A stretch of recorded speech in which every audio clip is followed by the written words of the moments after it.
Hello ladies and gentlemen, once again this is Jeremy Smith, Photog Jay the Great. I'm not going to hold you too long this evening, but I did want to show you guys the new Sony SLT-A58. The thing that I find the most interesting about this camera is the fact that it actually replaces not one, but two of Sony's previous models. This actually fills the gap for the SLT-A57 and the SLT-A37. So kind of interesting. Some of the things that changed on this model, they did go to a 20 megapixel sensor now, and of course we'll have to test and see how that affects the camera's image quality, especially in low light. They also gave this camera the larger M series battery, so this one's not the W series battery from the A37, so you actually get better battery life out of this one. So instead of getting about 500 shots, you're going to get about 690 shots out of this one. So that's pretty cool. Screen size is bumped up a little bit compared to the A37. Let's see here, it's 2.7 inches now, and it's also slightly higher resolution too. So that's something that should be interesting also. With Sony, I've had to study a lot more with their cameras just because, well, Sony, they make cameras obviously, but they're still a very large electronics company, so there's a lot of little tricks in there. Not that that's necessarily a bad thing, because that's certainly made way for lots of innovation. By now, we've talked about several Sony cameras, so you guys have kind of heard me talk about Sony's mirror technology, the translucent mirror setup. So of course this camera features that as well. If you haven't looked at any of my previous Sony videos, basically Sony's translucent mirror technology allows the camera to have, you know, certain features that a lot of the Nikon and Canon DSLRs can't attain, especially when we're talking about autofocus in video mode and continuous shooting speed and things like that. Basically what Sony did is they replaced the traditional swinging mirror that also doubles as, you know, it controls the phase detect autofocus, but it also gives you your optical viewfinder in a normal DSLR. Sony replaced that with a translucent mirror. So basically, the mirror in this camera is just there for the faster phase detect autofocus, but it doesn't actually swing up and down. And that allows the camera to shoot faster in continuous bursts and things like that. It also means that when you're in live view, since the sensor can see through the mirror, it's not you're not having to raise the mirror up every single time whenever you enter live view. So basically this camera can maintain its fast continuous shooting and its phase detect autofocus even when you're in video mode and even when you're using your live view display. The only thing that might be a downside to some is the fact that the optical viewfinder path has been replaced by an electronic viewfinder. So basically whenever you're looking through the viewfinder of this camera, you're looking at an electronic screen. Not necessarily a bad thing, but you know, your mileage may vary. Some people are going to not like that nearly as much. So I would encourage you to take a look at this camera and all the other Sonys that have that type of technology, and take a look at a camera that has a traditional optical viewfinder path and kind of see which one you like better. It's definitely kind of a personal preference thing. In terms of speed, this camera, which we'll take a look at this closer in a moment, but this camera has the ability to shoot up to 8 frames per second. And I'll show you guys the mode dial in just one moment. But if we go into the 8 frame a second mode, basically this camera shoots like this. So very fast.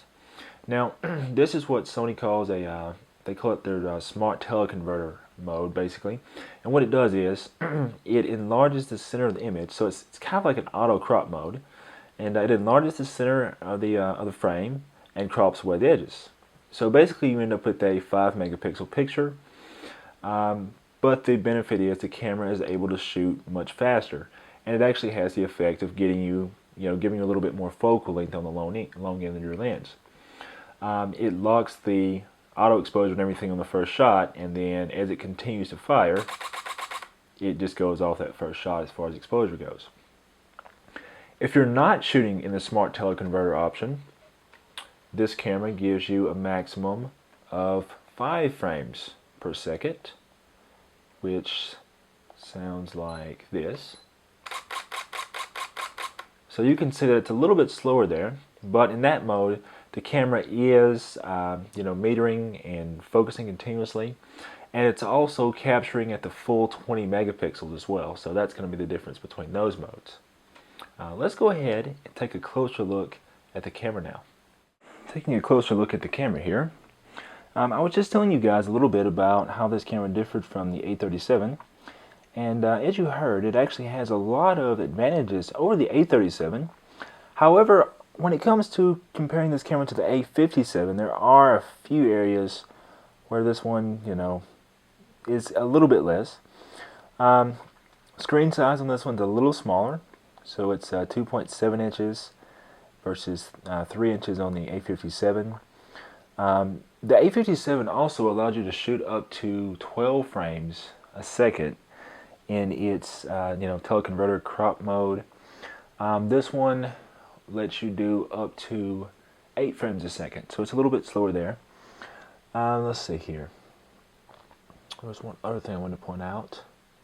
Oh yeah, if you guys have a 3D TV, the A57 lets you do like a sweep panorama in 3D, whereas that is not an option on the A58.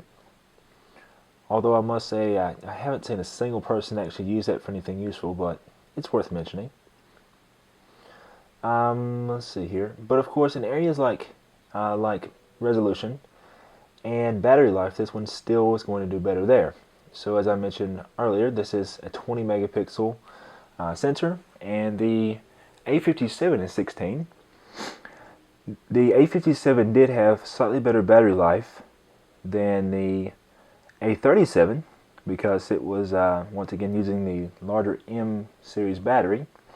However, even though this camera uses that same M battery, somehow Sony manages to get 690 shots out of it as compared to 550 shots on the A57. Very, very familiar Sony interface here. Pretty much like we've come to know and love at this point. One thing I always have liked about the Sonys is that their auto mode works extraordinarily well. And I find that it's very, very easy for beginners to pick up. Whenever the Sonys are in their intelligent auto mode, whenever you're shooting, they actually do a very good job. Sorry guys, presenter and camera operator as usual. You'll see how it's automatically switched over to macro mode there. So whenever I get close to something, see how it switched to macro. This camera actually does that, and all the Sonys do that, as you put them in different shooting environments. So you'll notice them automatically switch over to, say, landscape mode or portrait mode if they detect a human face. So that's actually kind of cool, because most cameras, they just know how to adjust things based on how much light is in the scene. They don't actually try to make a conscious effort to know what it is you're taking a photograph of. So if you're just starting out, or if you just want to use this as a point and shoot camera and get really good quality photos, that ability to adjust settings dynamically in the auto mode actually works out very well. Everything here, I'm actually going to put this in, I'm going to actually go ahead and put this in manual now so I can show you guys how everything else works. I'm not going to spend a whole lot of time on this because if you've seen my other Sony videos, this camera is actually not going to be any different. All the camera manufacturers are very good at sticking to a certain group of settings these days. So Nikon kind of has their setup, Canon has their setup, and Sony has their setup. So a lot of these things are going to be pretty similar on all the cameras. To access most of the options on this camera, you have this little function button back here. And after you hit that, you can see I can come in here and I can change my drive modes. I can change my flash modes.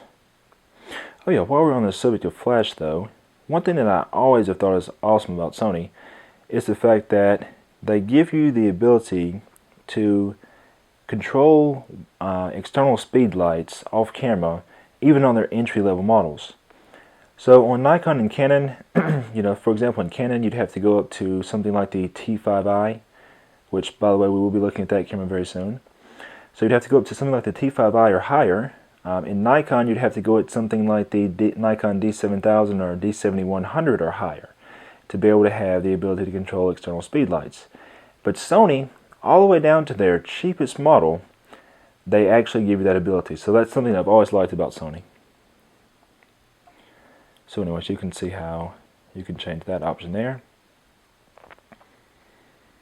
Just all of our flash options like that. Below that, we've got our focus modes, we've got our AF area mode,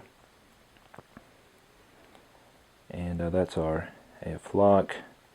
Of course, Sony, they have a smile detect option, which is kind of interesting because what it does is if you turn this on, the camera basically will wait until it sees someone's smiling face in the frame before it actually takes a photograph, which is actually kind of interesting. Auto object framing. Basically, it attempts to automatically crop your portraits, you know, to where they're compositionally correct.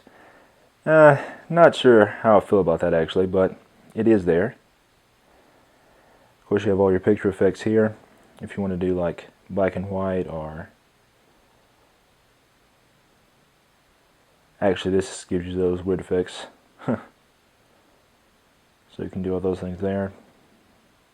I forget, this is actually a secondary option that Sony has given us on all the newer cameras now.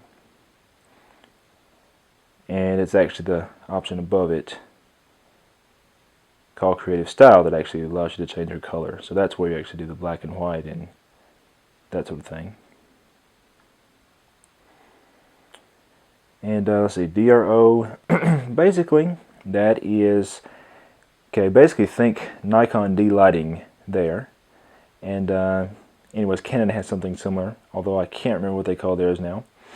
But basically it allows the camera to raise the detail in the shadows. So it kind of does a pseudo HDR type effect. Kind of cool.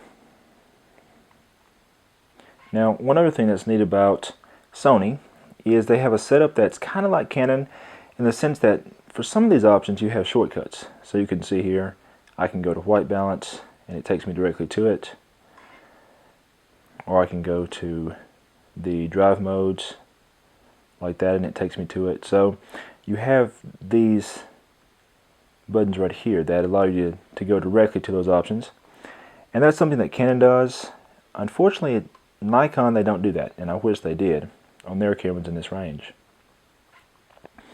Now, one other thing that's interesting about Sony is the fact that on their DSLRs, they actually have a digital zoom option.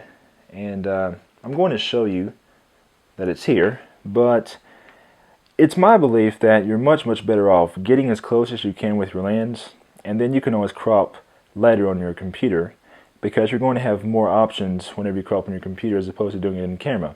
But I will show you that it is here as an option.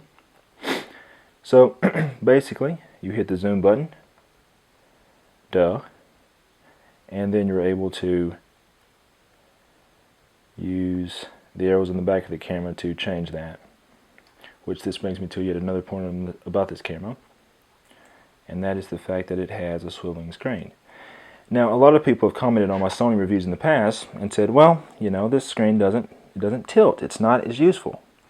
Well, it may not be quite as bendy as some of the other screens, but I still think it's very useful.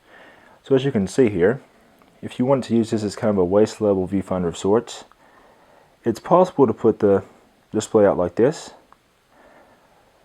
So if you're shooting anything at a very low angle, low to the ground, a flower or insect or whatever the case may be, you can get the camera much lower easier this way.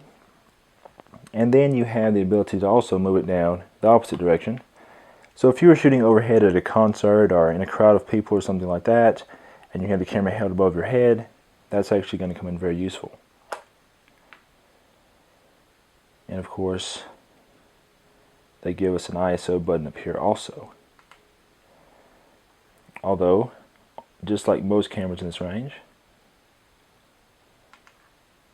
you can see that it changes the ISO in one-stop increments. So yeah, pretty much all the camera manufacturers kind of got together and said, hey, if people want to be able to change their ISO in thirds, they have to spend more money. So no surprise that this one is in full stops. One other thing that you'll notice up top here is the fact that Sony, just like on their new NEX6 and the SLT-A59, they have gotten away from the Minolta hot shoe. So this one is a standard hot shoe. I don't know if you guys can see this or not, but there are some proprietary little contact points in there for third party, or not third party, but for Sony specific type accessories. So anyways, that's cool. So if you want to use your pocket wizards or any other type of studio lighting trigger or anything like that, the cool thing is you don't have to fiddle with adapters and stuff like that anymore. You can just put that accessory straight on the shoe of this camera. Looking over on this side, we have our power input here. Unfortunately, you don't see it on very many cameras now.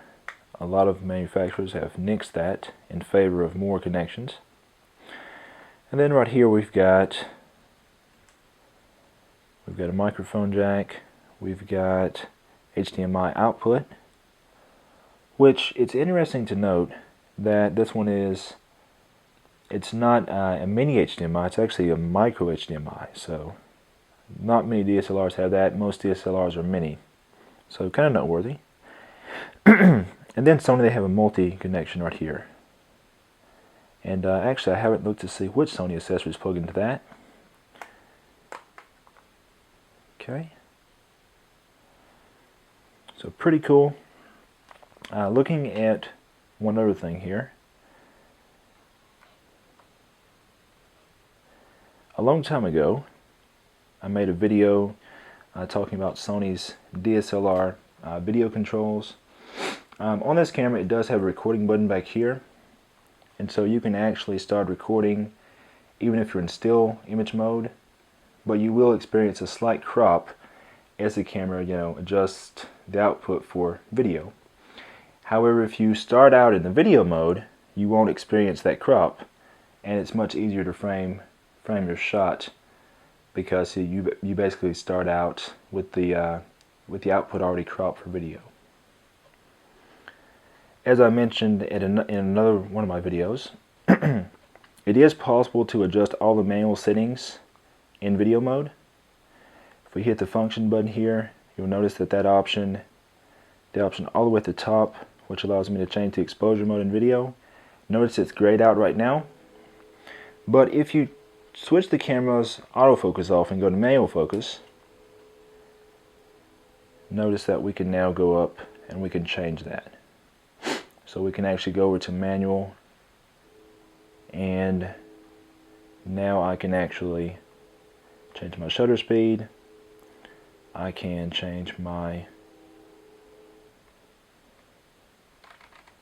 f-stop also. So it's very, very Canon DSLR-like and less Nikon DSLR-like in the sense that you don't have to exit live view to change your f-stop. So that's a cool thing. I will no doubt be taking this camera out and doing some shooting at some point very, very soon. I have a lot of cameras to take out and do more shooting with actually. But definitely go ahead and subscribe. Write me in the comments below if you have questions. Like this video if you like it. Share it with all your friends. And be on the lookout for future updates with this camera. Until next time, this is Jeremy Smith, Photog J the Great, signing off.